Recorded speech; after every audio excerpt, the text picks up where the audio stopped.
Ribuan orang berjuang mencari kerja. Potret itu terlihat dari sejumlah orang yang memadati lokasi untuk melamar pekerjaan. Mereka rela berdesakan, bahkan ada yang terjatuh ke parit dan terluka.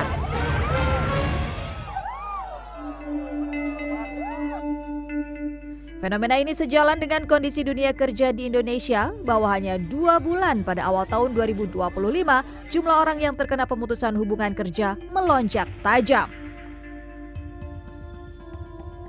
Data dari Kementerian Tenaga Kerja, jumlah orang terkena PHK pada Januari 2025 sebanyak 3.325 orang dan naik tajam nyaris 6 kali lipat pada Februari sebanyak 18.000 orang lebih. Sehingga hanya dalam waktu 2 bulan, total 21.000 lebih orang kehilangan pekerjaan mereka. Kondisi kantong masyarakat sedang kempis alias bokek juga terlihat dari jumlah pemudik yang menurun. Menteri Perhubungan Budi Purwangandi saat rapat kerja dengan DPR pada Rabu 23 April menyebut jumlah pemudik lebaran tahun 2025 sebanyak 154 juta lebih. Angka ini turun 7,6 juta orang atau nyaris 5% dibanding tahun sebelumnya yang mencapai 162,2 juta orang.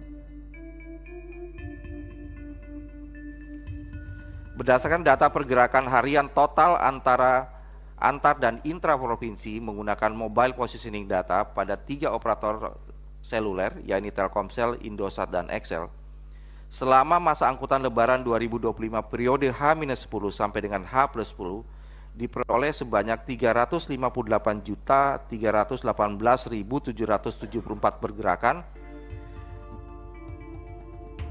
Kondisi ekonomi masyarakat tidak sedang baik-baik saja juga tercermin dari data indeks keyakinan konsumen yang dirilis oleh Bank Indonesia.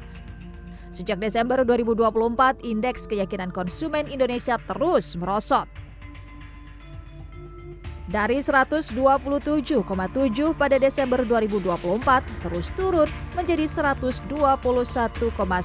pada Maret 2025. Ekonom Universitas Indonesia Fitra Faisal pun mewanti-wanti pemerintahan Prabowo untuk segera mengambil langkah mengantisipasi kondisi ekonomi yang terus turun. Fitra pun mendesak pemerintah mengambil melindungi industri dalam negeri yang menjadi tulang punggung penyerap tenaga kerja formal. Kedua, tentunya untuk jangka menengah panjangnya industrinya ini harus dikuatkan lagi karena dia yang menyerap tenaga kerja di sektor formal. Nah, kalau misalnya mereka terhempas dari sektor formal, sebenarnya mereka biasanya masih tercatat sebagai orang yang bekerja karena banyak orang yang tidak mampu bahkan untuk menganggur gitu ya, sehingga mereka akan kerja apapun dan dicatat oleh BPS sebagai orang yang bekerja. Tapi masalahnya mereka terlempar dari formal ke informal sectors, sehingga level income-nya, daya dukungnya juga terbatas. Nah, ini juga harus diperhatikan oleh pemerintah, bagaimana juga memperbesar ya porsi di sektor formal sehingga memang daya beli, daya dukung perekonomian itu juga bisa menunjang ya. Lebih lanjut, Fitra juga mengungkapkan sinyal kantong masyarakat tidak sedang baik-baik saja terlihat dari angka inflasi tahun 2024 merupakan inflasi terendah sejak tahun 1958. Tim Liputan CNN Indonesia.